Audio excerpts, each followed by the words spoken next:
নতজানু পররাষ্ট্রনীতিতে বঞ্চিত হচ্ছে জনগণ, মন্তব্য বিএনপি মহাসচিব মির্জা ফখরুল ইসলাম আলমগীরের। ফারাক্কা দিবসের আলোচনায় সরকারকে মাফিয়া উল্লেখ করে তিনি বলেন, ক্ষমতায় টিকতে ভারতের কাছে খুব দুর্বল ক্ষমতাসীনরা। প্রতিবেশী দেশটির বিরুদ্ধে পানি বণ্টন নিয়ে গড়িমসির অভিযোগও করেন মির্জা ফখরুল। রাশিদুল কাদিরের রিপোর্ট। মাওলানা ভাসানীর ঐতিহাসিক ফারাক্কা লং মার্চ দিবস উপলক্ষে জাতীয় প্রেস ক্লাবে আলোচনা সভা। অংশ নেন বিএনপি সহ বিভিন্ন রাজনৈতিক দলের নেতা এবং বিভিন্ন শ্রেণী পেশা ও সুশীল সমাজের প্রতিনিধিরা।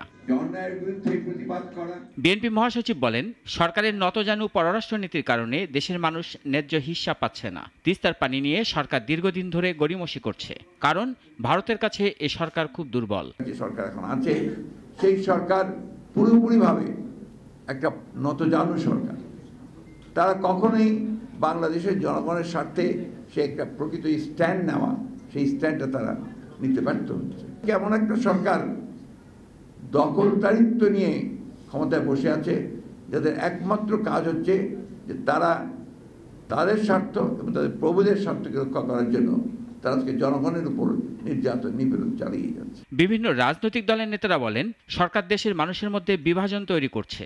আগামী 2-1 মাসের মধ্যে দেশের রাজনীতি ও অর্থনীতি চরম বিপর্যয়ে পড়বে বলেও আশঙ্কা তাদের। বাংলাদেশ যেই রাষ্ট্র রক্ত দিয়ে পত্তন করা হয়েছে একটা সার্বভৌম রাষ্ট্র হিসেবে, আজকে সেই রাষ্ট্রকে দাসত্বের দিকে পরিষ্কারভাবে ঠেলে দিয়ে তাকে ঘোষণা করা।